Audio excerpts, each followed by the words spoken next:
At the same time, one of those oops last week. It is a short kick. Neither of the deep guys will get to it. And after the short return, the Gators in good shape out around their own 38-yard line.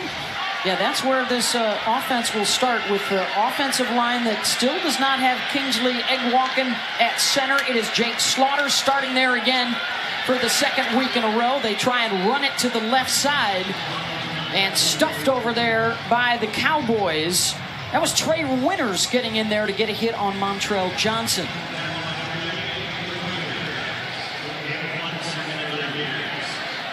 Gators quick to the line of scrimmage. There won't be a whole lot of time likely between plays since McNeese runs the air raid offense. Big hole up the middle, and the spin for Johnson.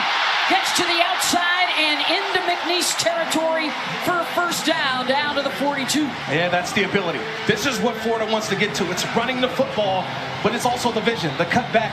This is all what I think today the game comes down to for Florida. Number one, singles and doubles. That means they've got to win first and second down. They went 1 of 13 on third down last week, and no Ali moments, meaning they don't want to get hit first. They want to be the aggressors offensively and defensively. Number two just hit a double and a first down for 19 yards. This is Jonathan Odom. They use a bunch of tight ends. We also expect to see a lot of Trey Wilson, Eugene Wilson III, number 3 in blue, the freshman from Tampa who provides the electricity. And Billy Napier and offensive coordinator Rob Sale both said, we want to get him involved more this week. And he is the motion man. He's a decoy for Johnson. Another big hole down inside the 25, and they'll move the chains again behind Austin Barber, the sophomore left tackle. You think this offensive line got the message? They did.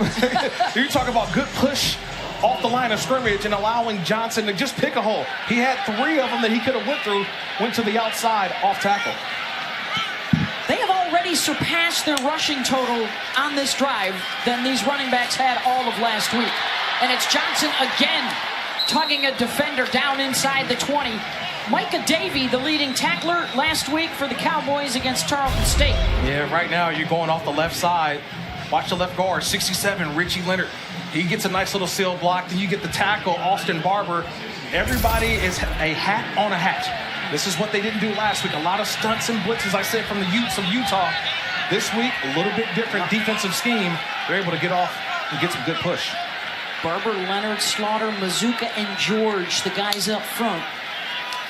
Trevor Etienne, first time in the backfield for him. They'll throw again, utilizing the tight end, Odom, down to the 12-yard line.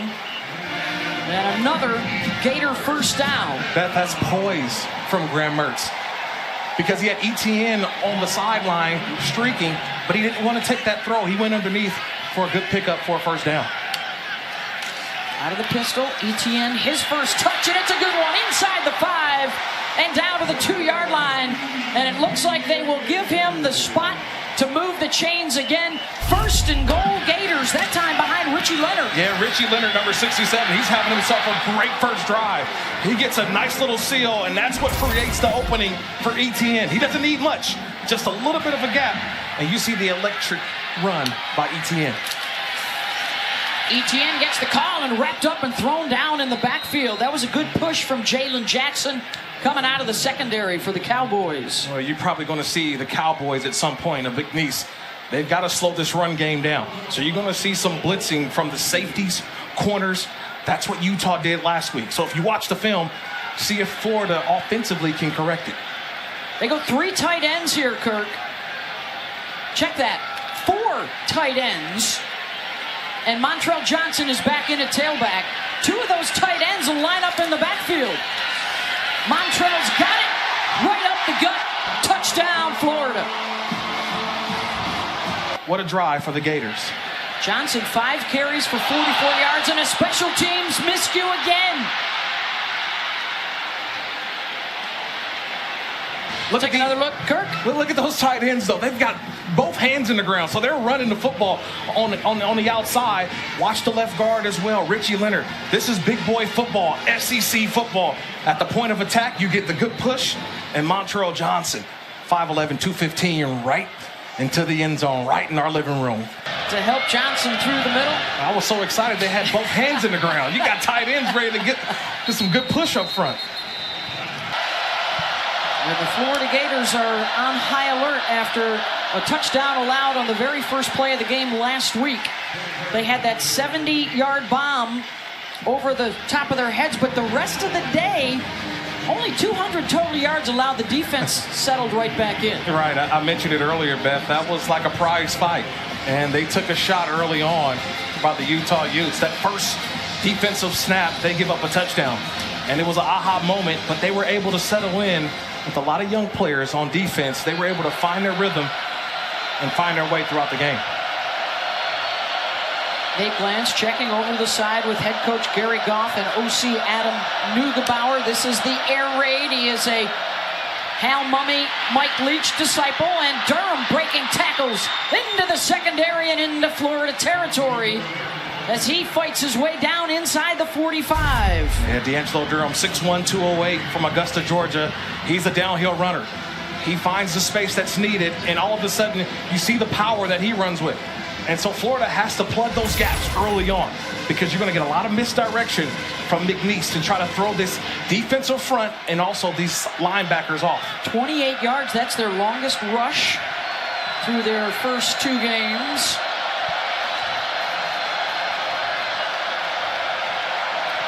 Durham 14 for 45 last week in a score in their loss to Tarleton State. They'll run it again.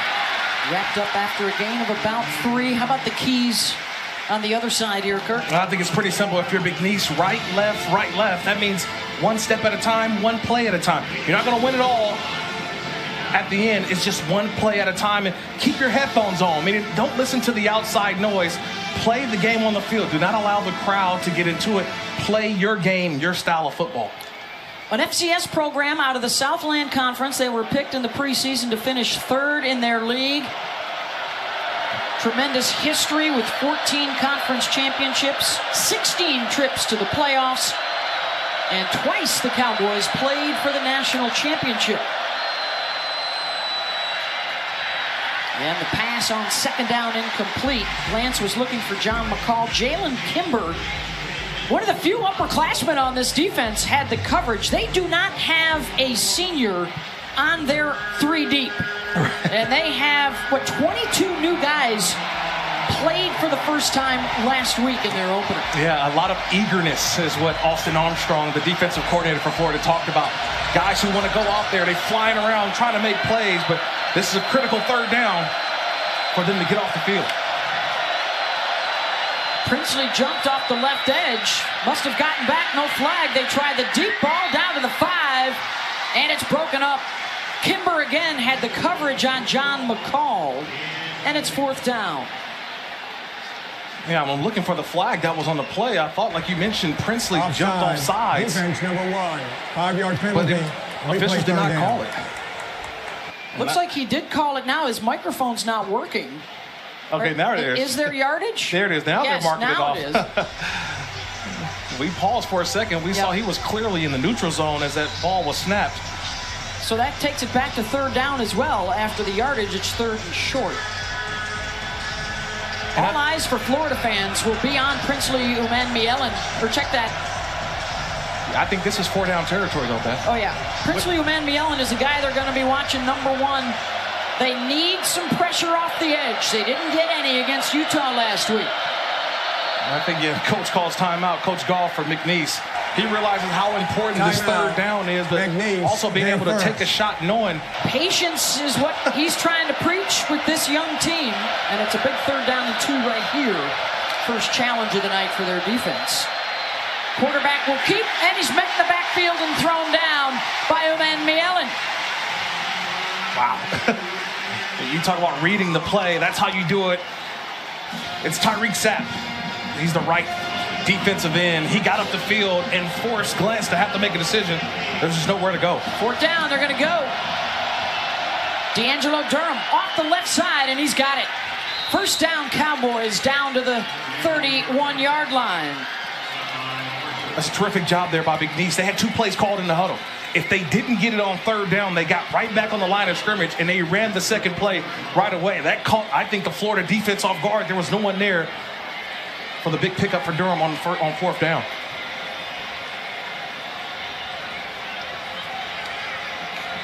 Similar to Florida, it's a McNeese State team that was surprised by the mistakes that they made last week in their loss to Tarleton State. So they too are in a situation of trying to focus on their own game, find some fixes.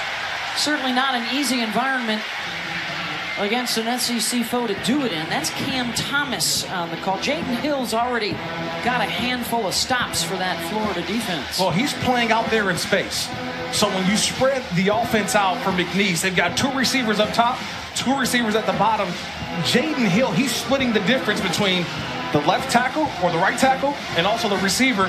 He sees run, he go on attack. If they pass, he stays out in coverage. Nice job by Jaden Hill early on in this game. 6 of their 7 plays have been runs. 40 yards on the ground on their first possession. Lance fires to the edge, and it's broken up, almost picked, and it's Jaden Hill again. Getting over to cover Marcus Peterson, and it's 3rd down and 8. That's a nice job. He stays in his zone, and he goes and attacks the wide receiver. He almost, if he read it perfectly, could have picked that ball off and took it the distance. It's a nice job. Watch him in space. If he reads that perfectly, he can undercut that route and take it the distance. Florida getting some fresh legs out there defensively. Just 1 pass play so far tonight for the Cowboys. A passing situation here. Colby Ham is now the offset back. Another timeout by the Cowboys. This is their 2nd already. Timeout. I think it's a similar situation. Second. Critical third It'll be third 30 day. seconds.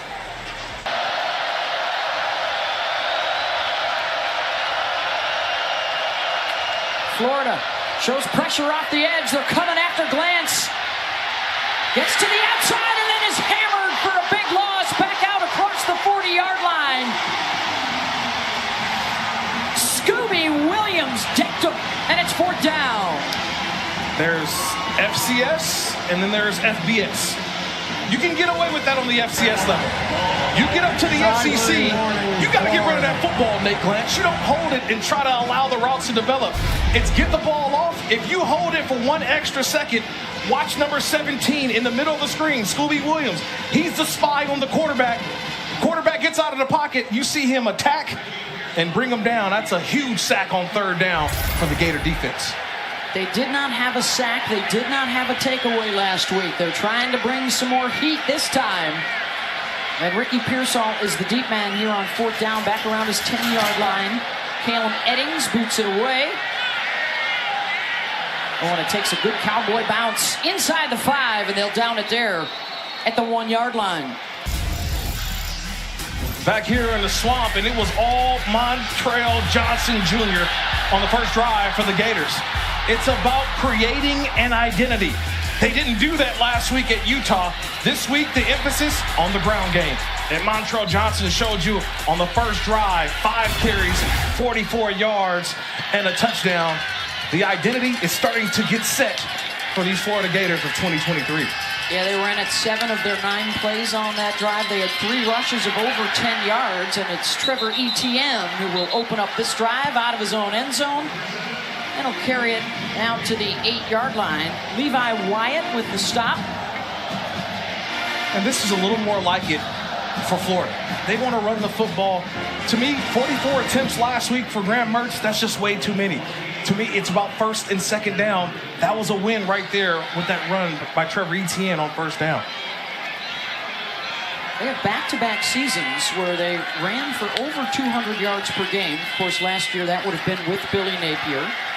And a 1st down run out close to the 15. Grayson Mays able to wrap up Trevor. Of course, he's the younger brother of Travis, who will get things rolling with Jacksonville tomorrow. The Jaguars. Absolutely. Opening up against Indian Anthony Richardson, right? Yeah, Anthony Richardson, Colts Jaguars. Quarterback, yeah. Etienne will stay out there. Trey Wilson is in the slot. That is Pearsall in motion. And here's a touch for Trey. And he's got another first down out across the 25. I loved what OC Rob Sale called him. He's got the juice and the wiggle with the ball in his hands. Yeah, I love the pecking order offensively, though, for Florida. He mentioned to us it's 2-7-3, and that's not an area code. It's number 2 first, Montero Johnson, number 7, Trevor Etienne, and number 3, Trey Wilson. That's the order of getting the football. They'll run and mash right up the middle. Good churning of the legs out to the 31-yard line by Etienne, and Braden Adams, the guy that finally stopped him. And you mentioned Wilson a little bit earlier. He got the football in his hands. Last week, he only touched it 3 times. And a lot of that was because the Florida Gators were behind in the chains early on. They couldn't get him down the field. They're going to find different ways for these skill position players to touch the football. We still haven't seen Ricky Pearsall yet, one of their best receivers, with 8 catches a week ago. Wilson in motion. Here he comes again in space, tries to split a couple of defenders. He's about a yard short of the line to gain, out to the 35. And Beth, that looks like a pass play. It does. It's a pass play. It's a reception. I get it. But to me, it's an extension of the run game. They're just getting the ball out on the perimeter with one of their better players. You don't run Wilson through the line of scrimmage. Let him swing on the outside and find a matchup. 3rd down and 1, and it's going to be close. It'll depend on the spot. Etienne hauled down from behind, and it will move the chains as we send it down now to Stormy Bonatoni. Well, just speaking a little bit more on Trey Wilson, Coach Napier said that they're going to try to be intentional to get him the ball. During fall camp, he had a real knack for the big play, and Graham Mertz even told me he feels so comfortable with him. He's never seen a young guy who's that fast, that twitchy, and retains information the way that he does. So a lot of excitement for the young guy. Yeah, of course, his dad, a very good player in his own day. Eugene, a 2-time Super Bowl champion with New England. Mertz, play action, has the time, dances, steps up, and he'll slide out to the 40, takes a hit there, and is pushing and shoving, and late flags are flying. I think they're going to get Jaden Matthews. And this is going to be a difficult one because sometimes, yes, the quarterback is attempting to slide, but Jaden Matthews had already put himself in that play. He had already committed to trying to tackle the quarterback, and that's why you have the officials huddling up, talking about it. It's one thing if the defender's already committed to the tackle and the quarterback slides late. After the play was over, personal foul, late hit, defense, 15-yard penalty, and automatic first down. That's our referee tonight, Wayne Winkler, the replay official, Chris Rape. Man, that's a tough call there. I saw it earlier in the day watching some other games, but Jaden Matthews is going to be on the left side of the screen. He comes in, and he's committed to make a tackle. That, to me, looks simultaneous, Beth. That's really tough on a defender who's already trying to commit to make a tackle, and he watched film last week because that's what Graham Mertz did last week. Remember, he lowered the shoulder against Utah. That's a guy watching film. I don't know, that's just a tough call to make on a defender who's going in to make a tackle. First down, and the penalty will push them across midfield. Etienne is the back in the pistol. Pearsall, the birthday boy today, is in motion. More play action, and here's Ricky Pearsall on the edge. Shoved out of bounds around the 41-yard line. So an impressive drive again here for Florida. Started back on their 1-yard line. This is the 9th play coming up. I just love the poise again of the quarterback. He's not rushing anything. He's taking what the defense gives him. He's not just throwing into double coverage or trying to take the shots. If it's not there, check it down and let the skill position players find their way. He is 5 for 5, 29 yards here in the first quarter. Big hole up the middle. Etienne inside the 25, bounces to the outside and into the red zone for Florida. Big old Damian George came around the corner and busted a hole open for him. Yeah, you saw the same thing I saw. The Alabama transfer, Damian George. He goes 6'6", 350. Beth, if I've got a 6'6", 350-pound bodyguard lead me, I get the same amount of yards as Trevor Etienne. An outstanding job, and you see a lot of pulls, right? A lot of offensive linemen. Grab the shirt tail? Thanks, big fella. I'll take it from Just here. take me for a ride. I got you. Oh, a little razzle-dazzle. Yeah, Wildcat in this final minute of the first quarter. It is Trey towards the goal line. Ball pops out, and they're going to mark him down inside the 1. Ruling on the field, the runner was down inside the 1 yard line. That's what I'm going to call a little razzle-dazzle. All right, you get the quarterback line on the outside, you fake the handoff. I'm going to call him PT, perimeter Trey, because that's where Trey's been, out on the perimeter. They're going fast here. Mertz will keep, and he's in. 99-yard drive for Florida. For a lot of people in that end zone to our left, that's... After the play was over, personal foul, unnecessary roughness, offense number 58. That 15-yard penalty will be assessed on a succeeding kickoff. That's Austin Barber, one of the offensive linemen. Let's see if they can get the PAT right this time. On its way, and it is good. 13-0, Gators. So there was a flag on the extra point, and the officials are having quite the conversation about it here. After play was over, unsportsmanlike conduct, receiving team number 4. That 15-yard penalty will be assessed on the kickoff. That is number 4's first unsportsmanlike conduct foul. So does that wipe out the personal foul earlier?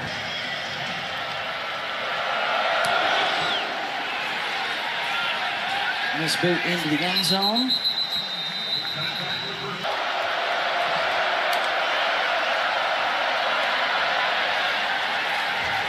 Of course, a former Gator, Ben Shelton, had a huge run of his own deep into the U.S. Open field, reached the semifinals. Yeah, a lot of folks in Gatorland were watching. Hopefully Shelton would have made the final. But going back to that last drive, that first drive for McNeese, they were able to run the football. They got some good push up front. And what does Florida do defensively? They bring in the big man, Desmond Watson, number 21. What's the key to putting the lid on this rushing game? Well, I'll tell you what, they got a lot of talent all over the field. We got to hold on to the football and sustain some drives, get some points on the board. But very talented football team right here, so we're just trying to get something going. As your offense gets a chance to respond, what are you looking for from your quarterback? Well, throw some strikes. We got to throw some balls downfield and make some big plays, and not let them make all the big plays tonight. Thanks, Coach. Thank you. Beth? Oh, there you go, Coach. There's a strike and a nice big play out to the 45-yard line to John McCall from Nate Glantz. Able to move the ball, their first possession, Kirk, and then it stalled as they got close to the red zone. Well, I think one thing that they go to the sideline after that drive and say, you got to get rid of the ball quicker. Nate Glantz, you're not going to be able to hold on to the ball, get to your second and third progression. You got to get rid of the football, be decisive. First play, he was decisive, got a big pickup. 18 yards there, the first completion for Glantz. They'll go 5 wide here on first down. Quick on the release and maybe a little too quick. Jalen Johnson not expecting that. The pass a bit behind him. It's second down. So that may be the equalizer, right? To not allow the rush to get to you, you get rid of the football. So it's going to be a lot of 3-step drop, get the ball out quickly because of the rush for Florida getting to Glantz early. Some of those second-string guys are in there. The Gators trying to stay fresh on defense. Jack Pyburn, Desmond Watson are both out there. So is TJ Searcy. Derek Wingo also in at linebacker. Motion man is the tight end, Kyle Klink. They'll hand it off. More of Durham. Could not get to the edge. Scooby Williams, second nice play of the day for him after Scooby picked up the Gators' first sack of the season on the last drive. Yeah, he's showing off too. 6'2", 230 pounds. He allows the play to develop, and he's sort of like a running back, but he's on the defensive side. As a linebacker, he finds the opening and gets the tackle for loss. Uman Mielen returns up front, number 1 in blue for the Gators on this third down and long.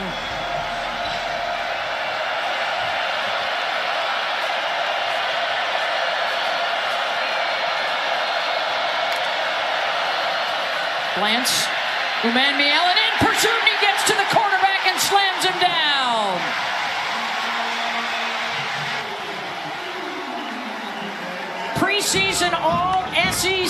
He's on just about every watch list, but didn't make a lot of noise last week. Kurt, different story so far tonight. Number 75, the right tackle, Hayes Creer, just didn't have a chance. I mean, couldn't even get a hand on Amumiela, and this is what the Gators want to see from their defensive end. They want to see the consistency from number 1, that time getting the glance for the big sack.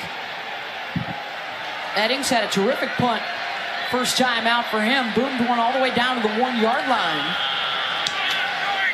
And the Aussie lefty sends one in the direction of Ricky Pearsall. A fair catch at his own 25.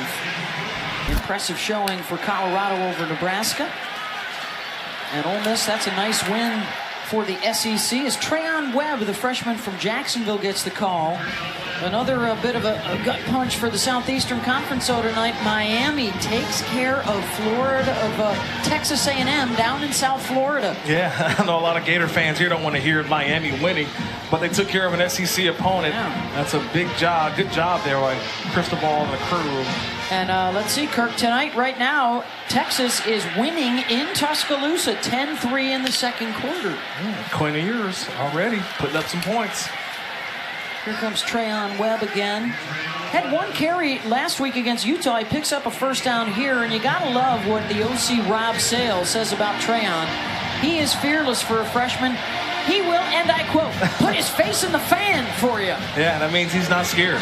That means he will put his face when it comes to a blitz, a stunt. He will go in and show that he is unafraid to pick up the pressure. He may get more touches this year if they lost Cam Carroll with a preseason knee injury, the transfer from Tulane. Or they fake it that time to Wilson, and they find Pearsall, who takes a hit and hangs on at the McNeese 45, and a first down pickup of 18 yards. Jalen Jackson with a nice pop. Yeah, but that was the toughness of Pearsall, the senior. He catches that football in a nice route concept. They had the underneath route for the defenders to try to go up and go grab it. But Mertz, the experienced quarterback, fits that in a tight window in between the safety and the corner. Graham is now 6 for 6, 47 yards. That's after his career high last week of 333 yards passing. They run it with Webb. Trayon to the 40. Micah Davey with the tackle. Got a lot of offensive linemen pulling, not standing in one spot. They're getting extra pullers and extra blockers at the point of attack. Whether it's Montrell Johnson, Trevor Etienne, Trayon Webb, doesn't matter the running back. They're getting extra guys in front and allowing the running backs to pick and choose the hole to go through.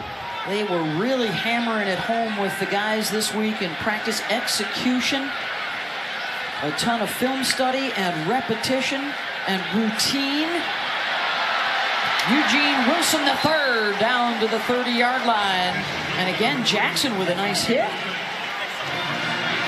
That's another perimeter throw for Wilson. He's doing everything outside of the hash, right? So in between the numbers and the hash is where Wilson is getting the football, putting a lot of pressure on the safeties and corners to have to come up and tackle. That's the 4th time he's gotten his hands on the ball, 50 yards here in the first half. He'll stay in the game, line up offset in the backfield. Now they'll move him. Take a shot at the end zone. They'll look his way. The pump fake from Mertz, just out of the reach of Pearsall. And it's his first misfire of the night. Yeah, he had him too. Had him wide open.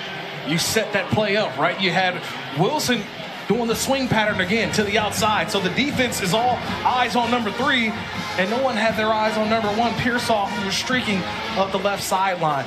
That's a ball that Graham Mertz has just lobbed that. You can't really put it on the money. You got to lob that and allow Pearsall to run underneath. Now change the play at the line.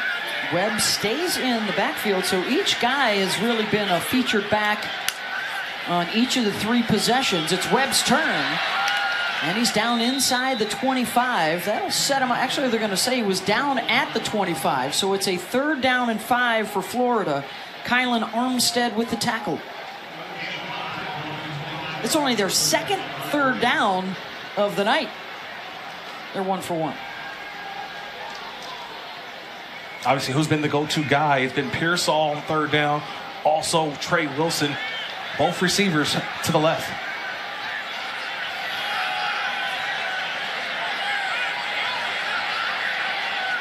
Empty set here for Mertz. They'll set up a receiver screen for the back. Webb, nice cut, first down into the red zone for Florida. You just can make one guy miss. And that's what Webb shows you, the ability to grab the ball in space, and he makes Armstead, number 6, the linebacker from McNeese, miss. And then it's just off to the races for Webb. 12 yards on the play. 2 for 2 on third downs tonight. Remember, a week ago they were 1 for 13, so they're starting to check that box of improvement as well. Webb keeps, cut down around the 6-yard line. That was Silvera that got under him. You ever hear those terms, gaping hole? That's what a gaping hole is on the left side of the offensive line. We've seen it throughout the game so far. The left tackle, left guard, they're getting tremendous push on that side, and they're caving down near the center, and it's just an easy look for the running backs. Another long drive. Here's the 10th play as they try and push this possession over the 5-minute mark. They will run it again. The cutback. And down to the 2-yard line goes Webb. 4-star recruit. He's got a championship pedigree out of Trinity Christian Academy. He is looking for his first score as a Florida Gator. Will they keep him in there to do it? He stays.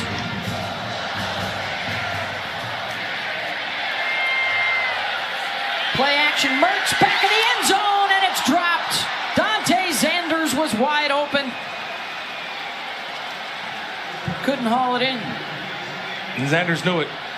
He dropped a for sure touchdown. That's one of those where you go to the sideline, you got to do 10 push-ups because that is a touchdown. You don't get those opportunities too often. And Zanders immediately knew he had dropped the touchdown.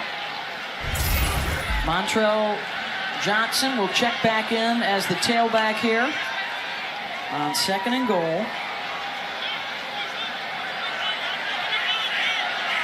Looks like some confusion, and they're going to have to call a timeout. Timeout. Florida, they're first. Almost equal amounts of carries, and it's back to Trayon Webb in the backfield. He's got it. He runs it up the middle, and he scores for the first time as a Florida Gator.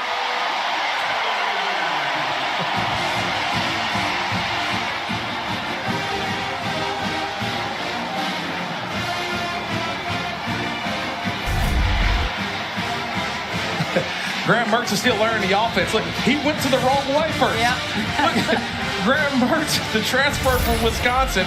He initially went right, and Webb went left. He was able to fix it. They did not convert the first PAT after the first score. Etienne is the offset back. Low snap. Mertz. Incomplete, but a flag down. They were looking for Ricky Pearsall, and I think Jalen Jackson got a hold of him. To Jackson. Pass interference. Pearsall. Offense number 3. Wow. That penalty is declined. The try is no good. He couldn't show it, Beth. He got called for it. But Webb scores for the first time. They have rushed for 151 yards already in the first half. 2 possessions, 2 punts so far for McNeese State, and the Cowboys will go back to work. it's time to back it up, Beth. Who's the king of the state? Who's the empire of the state? Is it Josh? Is it Aaron Rodgers? Is it going to be the New York Giants? Well, you know, Buffalo said they're the true team of New York. Mm-hmm. They play in They actually New York. do, yes. Yes.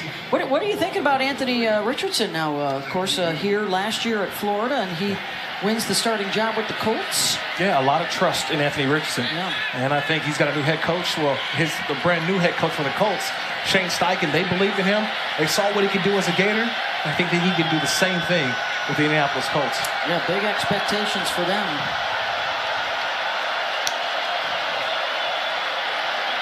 Second and 1. Lance keeps. Nowhere to go. Shamar James, who had 13 tackles last week against Utah, was the first guy on the scene. I like this duo of linebackers. You mentioned Shamar James last week led the team in tackles with 13. We've seen Scooby Williams on every single run play so far. But what Nate Glantz, the quarterback for McNeese, has to understand, you have to be decisive. There is no 1, 2, 3 moves. It's one move and go because of the way this Florida defense is able to react. They have not converted yet on a third down tonight. It's 3rd and 1. And pre-snap movement. That's Ham, the running back. A little too eager there. False start. Offense number 20. 5-yard penalty. Still third down. Colby Ham, the sophomore, he's back there in the backfield, and you're looking at the snap. So why would you go forward, wait till the ball is snapped, but trying to get just an extra head start, knowing the way that these defenders He for knew Florida it was have been his. converging. Yeah, he was trying to get that first conversion on 3rd down. Ham and Cam Thomas are both in the game now in the backfield with the quarterback Glantz. 4-man pressure. They throw it underneath, and James is right there to make the hit. And it's 4th down. Yeah, that's all about pressure. Because Nate Glantz, I talked about earlier, being decisive in your throws. Well, you got to make sure that the throw is actually going to get past the 1st down marker. That time, he just felt the blitz. He felt the pressure, got rid of the football way too quick. You got to allow the route to develop just a half a beat. And I think that's what Coach Goff is telling him right now. You got to hold on to it just for a half a second and allow the receiver to clear for the 1st down. Yeah, defensive coordinator Austin Armstrong said he loved how eager his guys were. So many underclassmen. They've been spirited all week long. And they're playing together as a unit again tonight. Good punt coverage this time from the Cowboys. Looking forward to another busy Saturday afternoon as we head into the evening. Graham Mertz thinking about airing it out here on 1st down, and he'll slide out across the 30-yard line. But for Billy Napier and his coaching staff, obviously the opponent is a little different this week, Right. but he talked about controlling what we can control. And today is all about looking at those mistakes we made a week ago and making sure that we move on from those and make those segments of the game better. We know what was said last week after the game versus Utah. We heard ourselves, self-inflicted wounds. Every coach, player we talked to was about self-inflicted wounds, and that has not been the case today. Nice run for Montrell Johnson. Stormy? Well, and another interesting point to that conversation with Coach Napier was he said maybe a loss like that you can take as a positive because it seemed to be a bit of a wake-up call for his group. He said that he's been a part of a lot of championship teams that never ran the table. Like, it took a little bit of a crisis or a disaster to feel the consequences of a loss. For them to have that wake-up call, he thinks could be beneficial. I just think in the climate of the SEC, he wouldn't realize that Utah is a 2-time Pac-12 champion, Rose Bowl. This was a good football team they played against, and there was a test early on. You're looking to get some confidence. You're looking to get a little momentum. You know you've got Tennessee coming in here next week, and they have certainly established the run game. Montrell Johnson, again behind Richie Leonard. That offensive line, maligned by the penalties a week ago, has looked strong in opening up some holes. Like, if right side is the strong side, then left side is the gaining yard side, because they continue to go off that left tackle and get yards. They found something on the left side of the offensive line. He's close to 10 yards a carry. Mertz looking deep downfield, incomplete. He overthrows Caleb Douglas. Levi Wyatt was step for step with him. I think that was just taking a shot. They had the opportunity there. You cross the 50-yard line. You just want to just throw the ball down the field, put some pressure on that secondary for McNeese. They couldn't do that last week. So now, you mentioned it, Beth, they got a big game next week. They're not looking ahead to Tennessee, but today just trying to iron some things out. Run game working. Now we want to get the pass game going, getting those short, intermediate, and also deep routes. Back to the ground, and Johnson immediately taken to the ground. Micah Davey has been impressive, the middle linebacker. Another good day for him, the son of Rowan Davey. Yeah, former LSU Tiger, Rohan Davey. Also, people forget that Rohan was Tom Brady's backup in New England in the early years for Tom Brady, but Davey is one of the captains on that defense. Had 12 tackles last week. and 10 here for the Gators.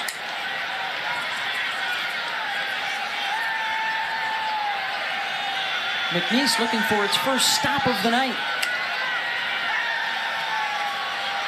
Mertz with time delivers to Pearsall for the first down. Makes the catch at the 34 and a gain of 13. Yeah, that was just a hookup. It's Pearsall, the experience. Watch, he just runs to the first down marker, gets a yard, 2 behind it, turns around, and that ball's thrown perfectly. That's experience from the receiver, and that's also the quarterback knowing where to go with the football for the first down. They run it with Johnson inside the 30 and down to the 27, tackled by Jalen Jackson. I think it's a great point that you brought up, Beth, that each running back has really had their own series. Yeah. Right? Johnson had the first series. ETN had the second series. Trayon Webb, the third series. Now we're right back to Montrell Johnson, and there's no drop-off with either of the backs. 9 carries, 74 yards for Montrell. Stick it in his belly again, inside the 20. Look at the turn of the legs down inside the 15. First down, Gators. I think the right side of the offensive line heard me talking bad about him, right? Because everything was happening on the left side of the offensive line. This time they go to the right, and it's a similar situation. They're getting great push. We're also seeing Najee Harris and Lindell Hudson. Good depth up front for the Gators. Here he comes again, cut down inside the 10. They'll mark him at the 8-yard line. And a timeout called by Florida with 36 seconds left in the half. Florida, their second. Looking to go 4 for Please 4 reset the on game their clock. first half possessions.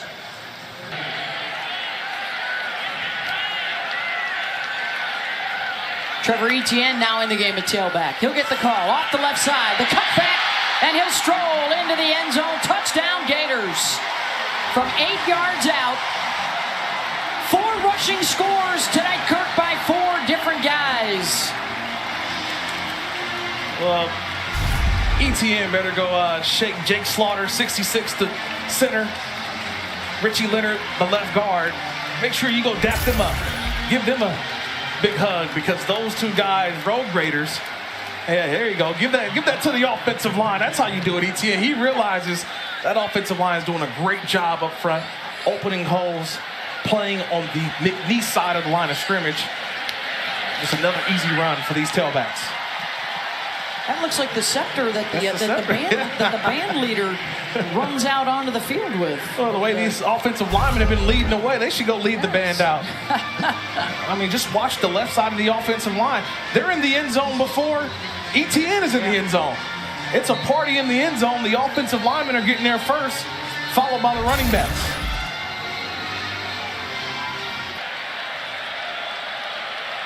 Trey Smack to kick things off. And again, no return, so that'll give us a chance to check out today's best moment, brought to you by AT&T 5G. Yeah, it's been really about sharing the wealth, sharing the plan, whatever it may be. Every running back has had their opportunity. Montrell Johnson early on, he's had 94 yards. And then Trevor Etienne, he's got 59 yards and a touchdown. And then the freshman running back, Trayon Webb, he's got 33 yards and a touchdown. Every back has got into the end zone, but man, it has to be props to the offensive line. They've been playing on the other side of the line of scrimmage on the McNeese side, and these running backs all have benefited getting into the end zone. So 34 seconds remaining in the half here for McNeese State. They'll run it with D'Angelo Durham. Picks up a yard, and let's see if the Cowboys will hustle to run another play or two. Jaden Hill, been calling his name a lot on defense, coming out of the secondary to make the stop again. And plays all over the field, right? Playing sort of that star position. So he's sort of like a hybrid linebacker, corner, safety. He does a little bit of everything, and he's been impressive in this first half. Cowboys will let that clock roll. Coach Napier, you stressed a lot of things this week. Execution, staying ahead of the chains, the run game. How would you evaluate your group? Because all those things seem to be happening. Yeah, no, I've been impressed. We're getting a hat in the run game. Quarterback's been really efficient. And then defensively, outside of that first possession, we've settled in. Heck, they've got 50 yards. So, we snapped the ball over the head on the first PAT. Outside of that, it's been pretty clean football. Thanks, Coach. Thank you. We'll see how many of those guys get an opportunity in the second half. McNeese State will have it to open up the third quarter as we send it down to Stormy. 42 plays in that first half. So back to work for Nate Glantz. And back to work for D'Angelo Durham. And he is caught at the line of scrimmage by Cam Jackson up front. I think Stormy mentioned it there. Gary Goff, the head coach over at McNeese. People have to realize that he's also a Hal Mummy, Mike Leach disciple. So he knows a thing or two about offense, Beth. So trying to devise a plan against this Florida defense right now, who are playing a lot better than they did a week ago, it's going to be very difficult in the second half. Yeah, he actually played for Mummy at Valdosta State. And of course, that program, D2 national champions 4 times. Goff spent some time back at his alma mater as a head coach, and now in his second season here, they'll run it again with D'Angelo Durham. Hard to get through or around the 6'6", 360-pounder Cam Jackson. Yeah, Cam Jackson, one of those transfers over at Florida. Last week they had 12 guys who were freshmen, 14 true freshmen and 8 transfers playing their first game in the Gator uniforms. A little bit better performance today. They are shuffling some guys around on defense to try and match personnel on this 3rd and 6 for the Cowboys.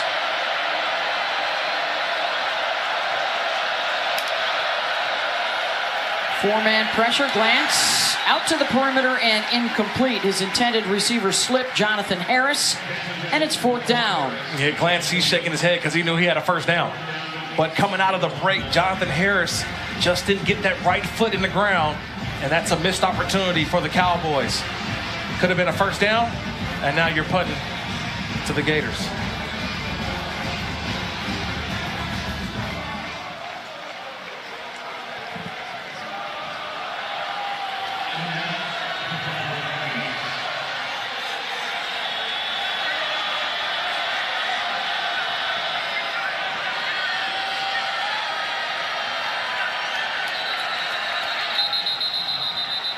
And now a whistle and a flag. It's like a delay of game. Delay of game, kicking team. 5-yard penalty, still 4th down. I saw, not what McNeese State wanted there. no, I saw a late Gator running out on the field, and I thought they may have an extra one. That's one thing. I know we've been talking the Gator run game, Beth, and how they've looked offensively, but special teams is something they still have to clean up. And maybe the second half they can clean it up, because you can't have that same thing like you did next week versus Tennessee. Yeah, they're going to give Trey Wilson a chance here. I'm not sure if McNeese will give him a chance here. The Pokes kick it away from him, and it'll bound out of bounds inside the 30. The Southeastern Conference. So the Gators will come out on this first possession with their starters. Here's Montrell Johnson taking the handoff from Graham Mertz. Billy Napier said they anticipated if they got out to the big lead, they would be able to play a lot of different guys, but not just yet. Well, I think they wanted to play with the lead. I think that's been something that he's preached all week, is that we are a much better team if we play with the lead. And he recognizes that, and you're seeing it now, a lot more comfortable in their play call. And he's got a 100-yard rusher now. Montrell Johnson Jr., 12 carries, 101 yards tonight. Receiver screen to Pearsall. Birthday boy gets a nice block on the edge from Wilson, and he reaches midfield. That's a 3-yard route, and yet he turns it into a 14-yard gain. I mean, Pearsall, the experience, they call him Pretty Ricky. That's what his offensive coordinator calls him. Rob said calls him Pretty Ricky, because he's so smooth in and out of his breaks. He's the elder statesman in that room, and everyone looks up to him, and that's the reason why. 4 catches, 50 yards. In the next couple of weeks, he should pass his father in terms of their college yardage numbers receiving. Trey Wilson, boy, you feel the buzz in the building whenever he gets his hands on it. And he's close to another first down. Stormy? Well, speaking of Ricky Pearsall's father, there was this great story that made the rounds last year about how when he was a little kid, his dad would toss him the football and he'd get a Skittle for every catch. I informed Graham Mertz of this story, and he said, I didn't know that. I didn't know he liked sweets, but I think I need to keep some Skittles on the sideline. I've been keeping my eye out, guys. No Skittles, unfortunately. But he deserves some. He deserves some. Well, we need to call Marshawn Lynch. There you This go. is the Skittle man on the sideline, the former Seattle Seahawk. A little miscommunication. Yes, This is something offensively we saw last week at Utah. It showed up a couple times tonight so far. Just barely got the snap off, and it won't matter. The hookup is there. Mertz to Pearsall into the red zone for Florida and a first down. That's a hookup of 23 yards. Right there on the hash mark. Watch Pearsall on the left side of the screen. He just streaks behind the linebackers. This is what happens when you run the football effectively. All the attention is on the running backs. Montrell Johnson. Nobody sees Pearsall streaking across the field. And a nice throw from Mertz. Mertz now 12 of 15, 128 yards. Has kept his jersey clean, too. No sacks allowed by that offensive front. They'll run it off the right edge. Johnson, the junior from New Orleans. That's a great point, Beth. He has a clean jersey. Last week was sacked 6 times against Utah. That pressure, Morgan Scalley, the defensive coordinator at Utah, they brought pressure and stunts and blitzes, and I think this offensive line took it personal this week and having to go up and really defense what teams are probably going to come at Florida all season long with pressure, stunts, and blitzes. With a bunch of formation to the left side. Johnson, oh, nice little move to get something out of nothing there. He put, was that Silvera on his backside there? That's one of those plays that Silvera tomorrow in film, he's going to want to exit the room because he's in the phone booth and Montrell Johnson just shakes him. That's a nifty move by Johnson. And he's considered more of the bigger back, the downhill back. We're showing he's got some moves as well. Now 14 carries, a $111 for Montrell.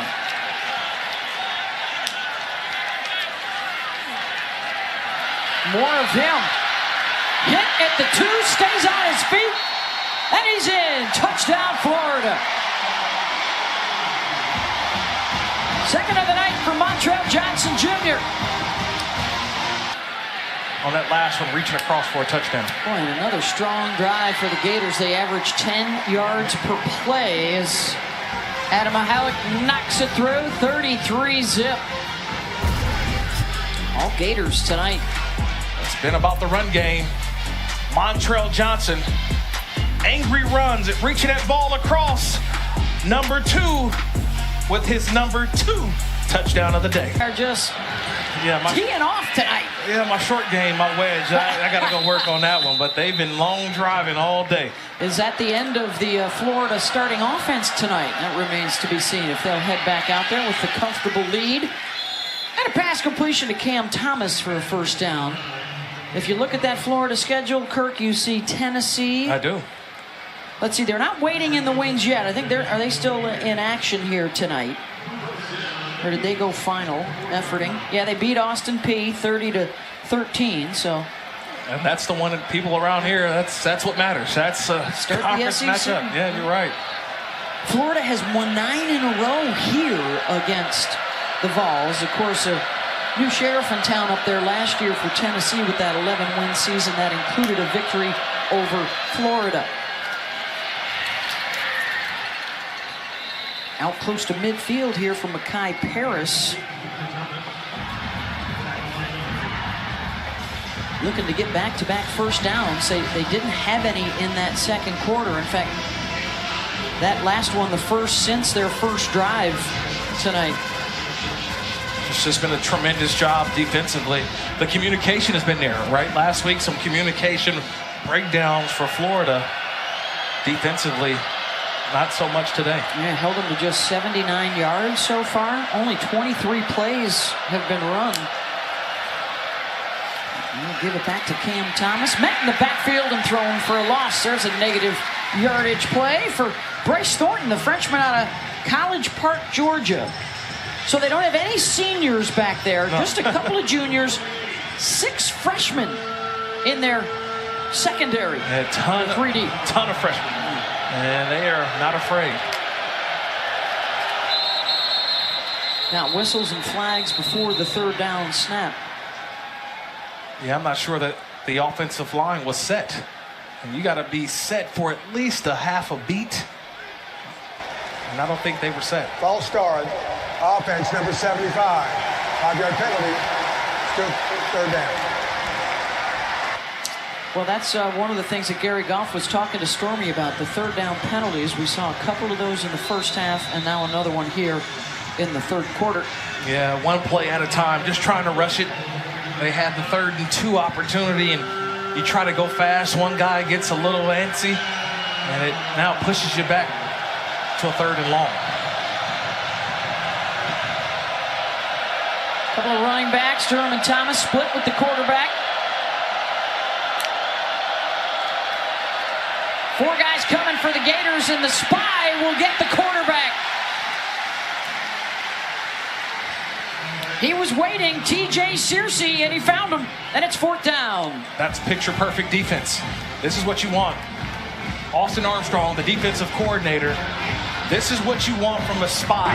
You send the 4-man rush, and you hope that they can collapse the pocket. And if the quarterback steps up, you got the spy standing right there, and that's the true freshman T.J. Searcy out of Georgia making the play. There is a look at Austin Armstrong at the ripe old age of 30 years old, and his defense has held McNeese without a 3rd down conversion tonight. They're 0 for 6.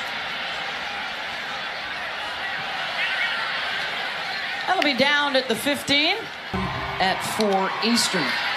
Really good young Americans making deep runs in the tennis world, including on the women's side, Coco Gauff winning it all earlier today. Trevor Etienne gets the carry. Graham Mertz and some of those first-team offensive guys are back out there. Trevor, 9 carries, 68 yards, and a score. All 3 backs have scored. Nice job carrying the mail there out across the 35 for a 1st down. I can't think of the last time I've seen a negative run. I mean, they are just imposing their will on McNeese, and this is what the game plan was all week long. It's establishing our rushing attack, and they've done that all game long.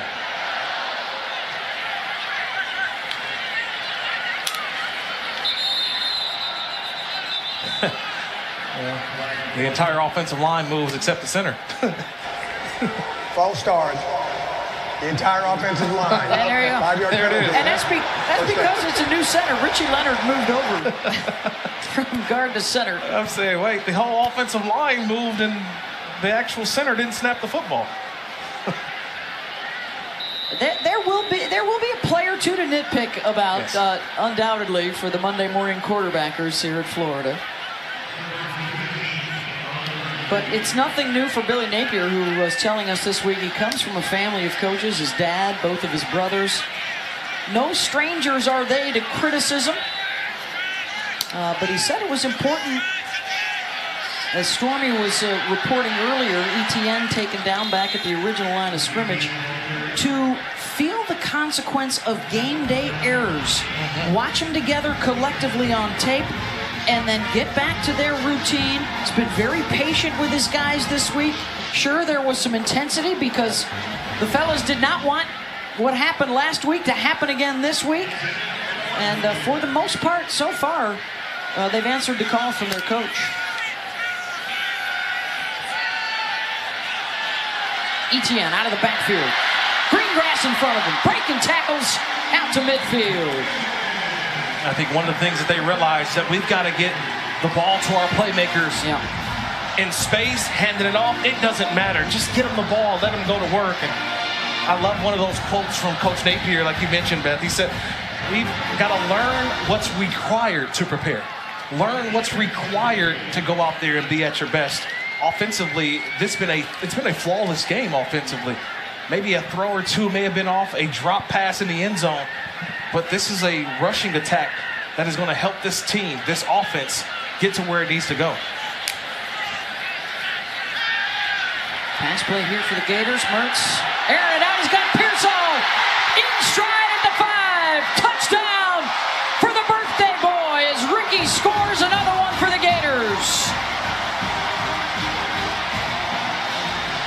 Pearsall, he just runs right by Levi Wyatt for the touchdown. The extra point is good. 40-0, Florida. Graham Mertz last week, he threw for 333. Today, showing off the aerial assault of this offense. Pearsall, touchdown, Gators. Offense for the Gators. And the muff that's picked up on the kick return here for Cam Thomas. Flags are flying everywhere as he runs out of bounds.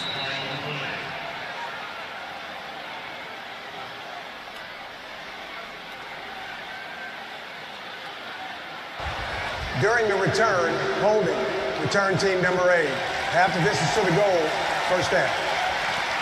That'll go against the Cowboys. Game. Is it still the Pac-12 after dark. Is it the Mile High Showdown still? They still call it that? It's not played there, but it might still be called that, yes. Oh, look at his defense. Swarming defense for the Gators right now. That's TJ Searcy again, getting after D'Angelo Durham. Last year, this defense was roughed up. In fact, their new DC, Austin Armstrong, said it's been a couple of years. And these guys, this young group, really locked in on bringing the pride back on this side of the football for Florida. In his first season, replacing Patrick Toney, who left after 1 year for the NFL. They'll run it out of their own end zone, and they're caught behind the line. And a safety for the Florida defense, Jamari Lyons.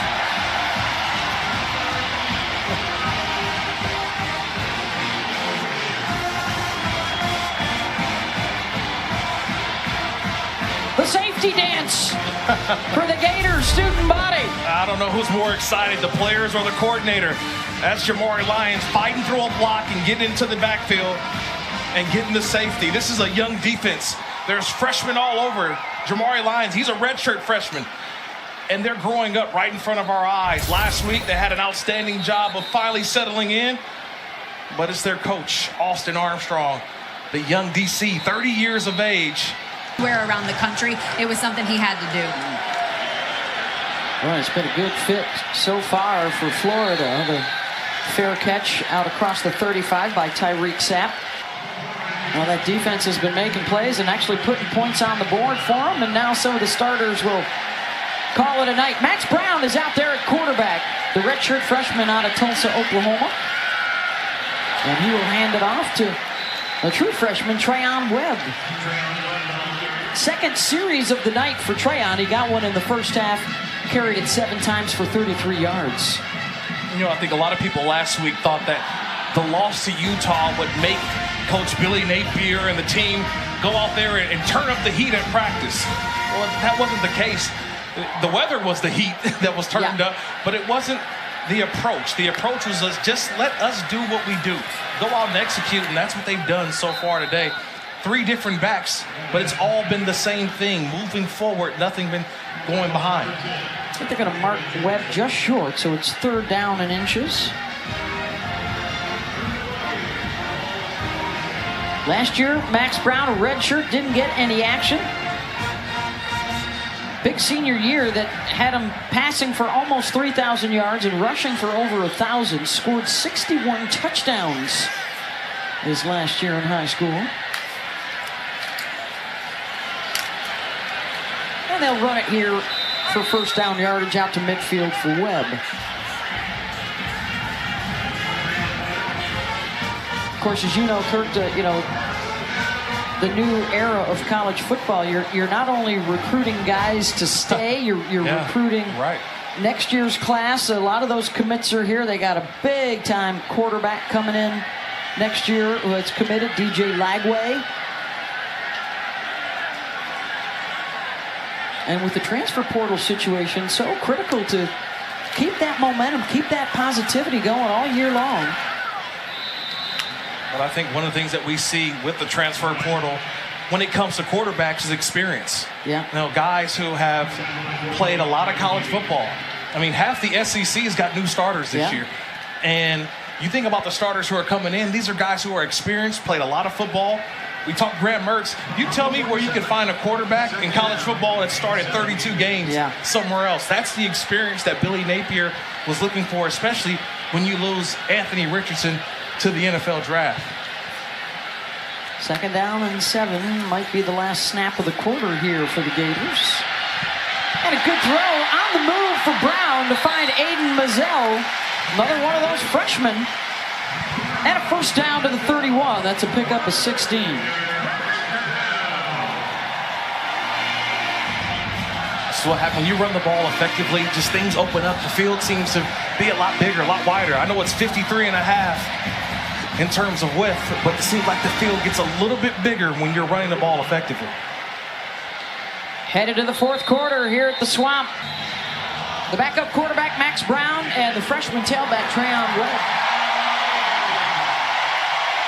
Gators have rushed for 277 yards. Graham Mertz close to perfect, including a 50-yard touchdown pass. And Webb will carry once again. Trayon, 50 yards now on the night. 84 for ETN. 119 yards rushing for Montrell Johnson Jr. Well, I'll tell you this. The game plan today has to be the same next week when Tennessee comes into town. They're going to have to run the ball effectively to keep that offense of Tennessee on the sideline as quick and as fast as they go. This would be a great equalizer, running the football the way they have been tonight. Oh, that could be a lot of fun next Saturday night in primetime on ESPN. Ooh, Boardingham laying the lumber down to the 22. Young man I got a chance to see over in high school over in Los Angeles. Boardingham getting his opportunity here in Florida. Look, we don't talk the tight ends enough. I know Jonathan Odom has been the guy, had a couple catches earlier in this game, but when you look at the tight ends, they could be a big part of this offense as well when they want to get into those big packages and try to bully you up front. Yeah, Hayden Hansen and Arlis Boardingham are out there now. Dante Zanders almost had a touchdown earlier in the game. Big hole up the middle. Webb puts his head down at the 5. And it's 1st and goal, Gators. I mean, they're about 2-3 deep in that offensive line. Watch 56, the guard, Christian Williams. He's a redshirt freshman. And it's just get off the ball and push. It's a game of tug of war, but yet they're doing more tugging, or I should say McNeese is doing more tugging than getting pushed. First and goal. Webb, who's already got one score tonight, has another. Touchdown, Florida.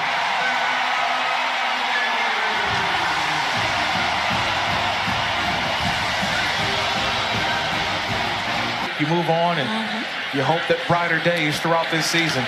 This is a good by Max Brown. Hey, that was Trey Smack, who is their kickoff specialist, on to kick the extra point there. 49-0. Trayon Webb. Those are drives that have been put together. Outstanding run, pass, Graham Mertz, Max Brown. Everybody's gotten involved tonight. Over 500 total yards. They are 300 yards rushing on the nose from Johnson, Etienne, and Webb. Graham Mertz, the quarterback, also scored a touchdown. A little bit of everything, Kurt. Yeah, you've had the bigger, heavier downhill runs from Montrell Johnson. You've had the shifty, speedy runs from Trevor Etienne, and then Trayon Webb, the freshman, just showing you he's the wild card, the joker. They've pushed each other as well, knowing that I've got to be on my A game, knowing I may not get another carry the way that everyone's running the football. 6 rushing touchdowns for the team. McNeese going to air it out. And a nice reach back for the breakup intended for Harris. That was Jakeem Jackson, a freshman out of Kissimmee, Florida, that they are really high on. They love his potential. How many times do we say freshman in this back end for Florida? It's a ton of young freshmen. I've marked them all on my board. I'm saying, wow, how many guys? 6. Yeah, I got about 6 of them. Yeah. And look, last week was their first opportunity, and they played well. You know, outside of that first play of the game, So to get that experience as they head into SEC play next week, this is what Coach Armstrong wanted from his guys in the back.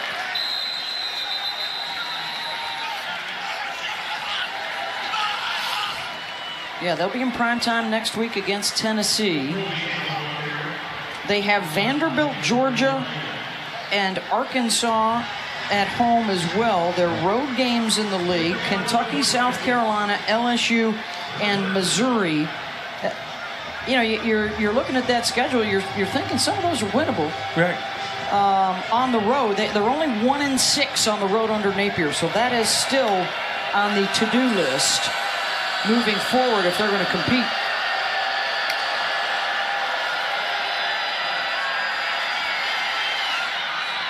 But it all starts with Tennessee next week. And, oh boy, will this place be, will the joint be jumping? Yeah, oh yeah. It'll be a packed house for sure. And I know I have a lot more confidence in Florida with number 15, Graham Mertz, as my quarterback. Because he's going to bring in, I think, not just the game managing factor of it, but when he's able to hand the ball off the way he's doing tonight or the way he did tonight early in the game, it's going to slow things down for the offense, but slow things down more for the other side of the football, that Tennessee offense. Good pursuit again by the Gator defense to get to Colby Ham.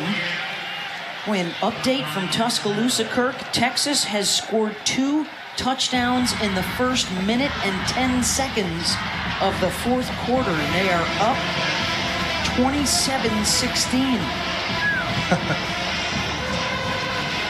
You talk about a early big victory in college football, and yes, people are going to say it if they win.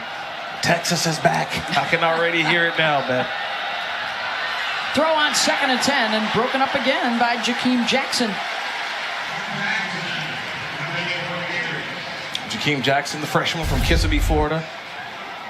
Just doing a nice job, staying on top. See, watch the patience by Jackson. He stays there and then breaks on the football. I think as he gets older, the confidence will come. He was going to pick that ball off. As a sophomore, he's picking that ball off. But as a young freshman, you're just putting the hand in there, knocking it down. 3rd and 10. Cowboys just 1 for 7 on the night. They've only run 32 plays. Deep ball, incomplete. McCall tried for the one-handed catch along the near sideline, and it's 4th down. Dejon Johnson, another one of those freshmen out of Tampa.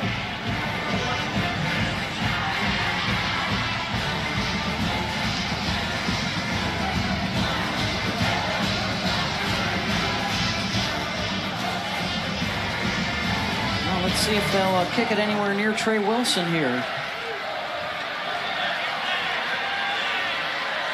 He's back at his own 30.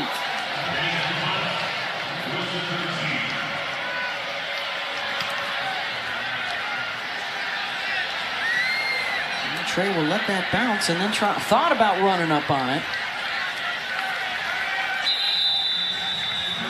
Micah Leon, a dream about to come true, folks.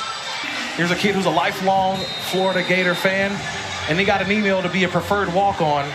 And he's jumped at the opportunity, and now he was going to take a snap as a Gator. On 1st down, Michael Leon will pitch to Webb. And a loss on the play, and that's going to be another new running back, by the way, as well. That's Eddie Battle who's out there. But Michael Leon, lifelong Gator fan who always wanted to do this, didn't play last year, recovering from the leg injury with really nowhere to turn to play, and now getting his chance, Stormy. And you can tell, too, how much his teammates can tell this opportunity means a lot for him. As soon as Billy Napier gave him the thumbs up, Graham Mertz ran right over to him, hit him on the shoulders. Everybody was all smiles when he got into that huddle, guys. That's what college football is all about, opportunities. And look, he's going to Florida knowing, look, he's not going to be the starter. He's not going to be the backup. But to have the opportunity to wear those colors, right, the blue and orange of Florida, this is what he always wanted to do, and I guess a dream come true for Michael Leon. Leon working out of the pistol. Play action. They're going to roll him out. Leon fires downfield. Incomplete. Just out of the reach of Aiden Mazzell. And it's third down. Well, he would get greedy, right? He goes for the deep receiver instead of throwing to the underneath. He had the, for sure, completion on the underneath. No, he's like, nah, I want to show off my arm. But you talk to people around here at Florida, they say in practice, you know, as one of those scout team quarterbacks, he's actually throwing the ball really well. He's gave a good look to that defense of Florida, who prepares every single week. So he's going to have to do his best Joe Milton impression next week as the defense of the Gators take on the Tennessee Volunteers. On a miscue prior False to the start. snap. Offense, number 6. 5-yard penalty. Still third down. That's one of the freshman receivers, Andy Jean. So the third down just got a little longer. This was a big problem, of course, last week, the third down and long situations. You talked about them hitting singles and doubles tonight, Kirk, and they were much better on first and second downs to set themselves up. Let's see what Michael Leon can do here on 3rd and 14 for Florida. And they'll jet sweep it with Mazzell, and he's out across the 20 to the 21-yard line, and it's 4th down. Micah Davey making the tackle. Andy G. And who is this stranger coming on the field? Is that a punt? That is a punter. Is that a punter? For the Gators tonight. First time. They scored touchdowns on all 7 of their prior possessions. And now we say hello to Jeremy Crawshaw on the field for the first time. Jonathan Harris is the deep back for McNeese. The punt's a wobbler, and it'll take a couple of Florida hops. And McNeese State will have it at their own 32-yard line. There's all kinds of good pizza in a funky environment. Satchel's Pizza here in Gainesville. New quarterback for the Cowboys is Trey Simmons, and the handoff here to Cam Thomas. 49-0 Gators. If you're just joining us, they've been running all over the place tonight. There you see what Trey Simmons will bring to the table. Transfer coming in out of Temple Terrace, Florida. Yeah, it was in a competition with Nate Glantz in his fall camp. Glantz won the job, but Simmons got his opportunity last week as well in the loss to Charleston State. But there is no quarterback controversy. It's Nate Glantz's job, but Simmons has his package of plays as well. Simmons keeps, leaps over a defender, gets out close to the 40. Jaden Robinson, the linebacker, was there out of Lake City, Florida, another one of the freshmen. Going to be 3rd down and 4.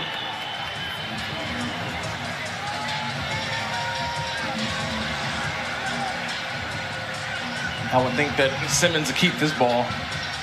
He's a little bit different, more shiftier, obviously different than Glantz. And they're able to do a little more quarterback run with number 1.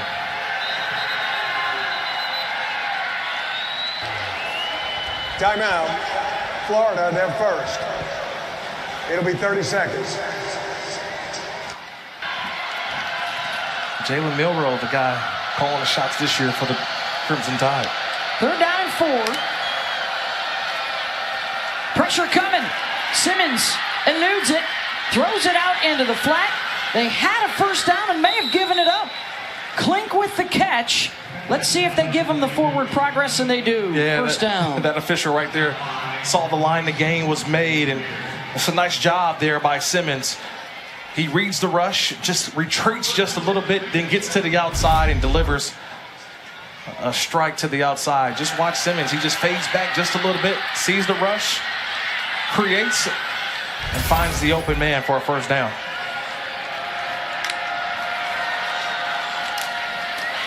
First down and 10, the run for Cam Thomas. And Jamari Lyons able to stuff things in the middle. Jamari had the safety earlier in the game. A little surprised that Cam Thomas didn't get more touches throughout this ball game. Last week was electric. He had a 91-yard kickoff return. I thought they will find more ways to get him the football. That's what I asked Coach Goff. Like, how do you get him the ball?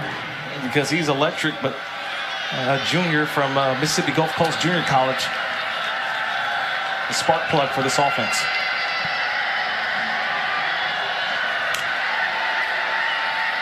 Second down and 9. Simmons on the QB draw. Gets it out across the 45. Kelby Collins, another one of the freshmen, making the tackle. And it'll bring up third down again.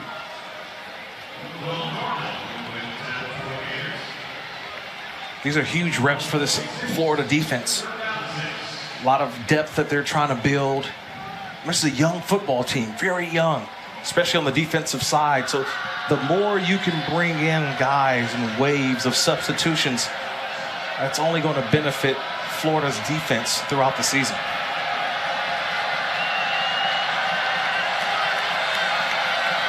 Third and 6 for the Pokes. Simmons running out of time, gets out of the grasp of Norman to stay on his feet. And he'll run out of bounds close to midfield. That'll be a couple of yards shy. Will Norman just couldn't wrap him up. And they're going to go for it here on fourth down at midfield.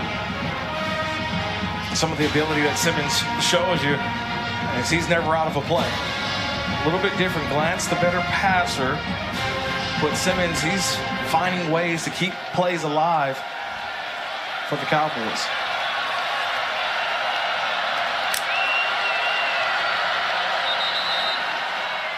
Timeout. Timeout. McNeese, their first. An outstanding performance by Austin Armstrong and his defense. And out of the timeout, McNeese chooses to punt it away instead of go for it on fourth down. And for the second time tonight, Caleb Eddings buries one at the 1 yard line. Let's see. Battle's about 8 yards deep. Well, they're going to throw out of the end zone. Incomplete. Pass was behind. Let's see, the fifth tight end we're seeing tonight, Scott Isaacs.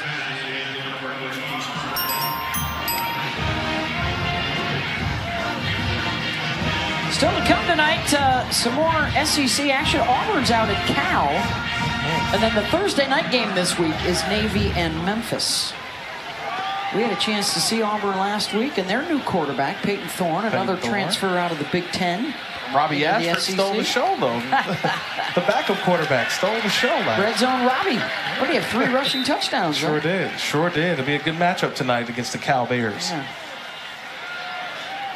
I think it's their first trip out west since they played for the national championship. That's right, the Rose Bowl. Yeah, Rose Bowl. Nick Marshall was the quarterback at Auburn. As the SEC has dominated the national championship game. And with Alabama right now down against Texas. Down 10? Down 10 late in that game. Gators do not see Auburn or Alabama during the regular season.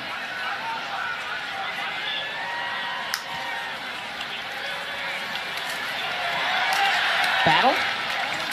First down yardage out to the 15. And that will bleed that clock.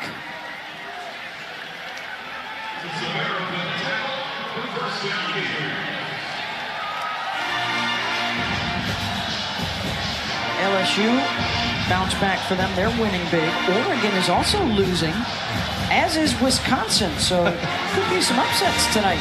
And here you were thinking that week 2 was not going to have fireworks in college football, Beth. Shame on you. It's the fireworks, man. It's just the games that we didn't expect are living up to some upsets.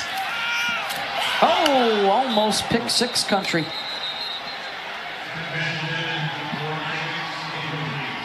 And we got a flag down as well, or is that a towel? Flag down on the far side of the field. Player, offense, number 89, was covered up at the snap.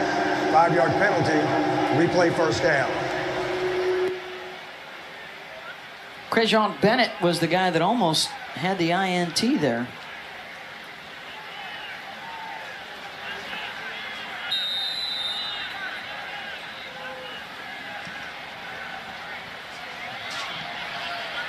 Well, for for the most part, Billy Napier and his coaching staff can check a lot of those boxes. Some of the things they needed to either fix or make it look a little bit better. They just turn the ball over as I say that. Ruling on the field was a fumble recovered by the offense, second down. Florida will keep it. Yeah, that's not going to make the coach happy. It's about execution regardless of who's in the football game, and it doesn't matter who carries the football. We know about the backs earlier in the game, but this time you start to get down that depth chart. You want to earn your keep a little bit. That was a fumble, but it was recovered by Battle.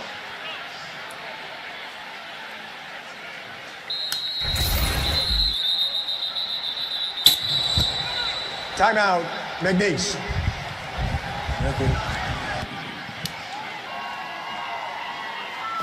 Napier does not look pleased about the recent development. I think he's had good execution all game long. All right, there's the red review symbol, so replay is coming. The fumble, originally, he's sitting on the football. Does he pull it over to the side there? Because if possession is 9/10 of the old law. Yeah, but I think the official said it. He's signaled recovery, and I don't know if that's a clear recovery. I don't see where Battle ever gets it out from underneath him. Yeah, but I'm looking at the official who came in and ruled that there was a recovery. Now, I don't know if there was a clear recovery, but... After video review, the ruling is the ball was recovered by McNeese State. First and goal at the 8-yard line. The offensive player never had firm control of the ball after he fumbled it, and then it was subsequently covered by the defender. A big old challenge. Yes, they will. To pitch the shutout tonight. Simmons hands it off. Inside the 5, touchdown. Cowboys get on the board off the turnover. Colby Ham takes it in. That's a nice job there by McNeese. Playing to the end. Fighting to the end. That's what Coach Goff and his guys are doing. Gary Goff calls that timeout. He wanted the opportunity for his team to punch it in. And he knew, you mentioned it earlier, he knew it was a David versus Goliath type of matchup. But scoring a touchdown here late just shows the fight that this Cowboys team has.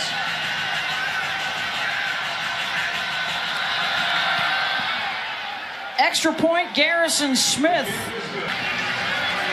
All right, Marshall and Etienne back deep. Smith and booted away. And it's short again, just like the opening kickoff. And Gators will have it at the 35. And now in uniform in his 7th collegiate season, getting his first chance here at Florida.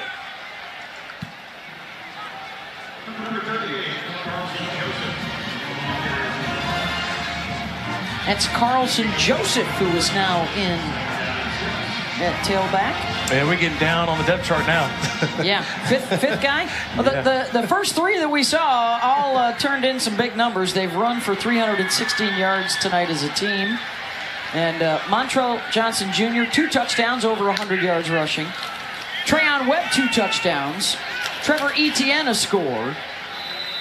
And the quarterback, Graham Mertz, also rushed for a score. Mertz also threw a 50-yard touchdown. Happy 23rd birthday to Billy Pearsall on the receiving end. Yeah, Pearsall, also Caleb Douglas, another birthday today as well. So had some Gators. Look, this is a home opener too. You know, a lot of these fans can now be calm for 1 week after a lot of disappointed fans, I think, a week ago of the performance at Utah. But I think this one, I think they're a little happier with this performance. The run out to midfield. And again, that's Joseph. Florida has run, 73 plays now, 51 of those on the ground. 6 yards per rush, 7 yards per play with 32 first downs. The school record is 36 first downs. I don't think they'll reach that as we are into the final minute.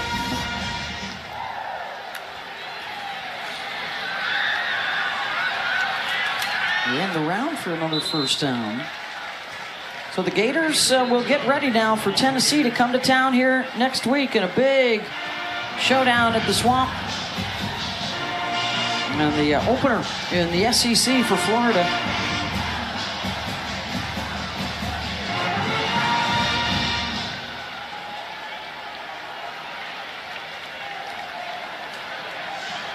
And that's a doozy, because after that, you've got what you would consider 4 winnable games heading into the cocktail party in late October. And they will take their home opener. 49-7, the final.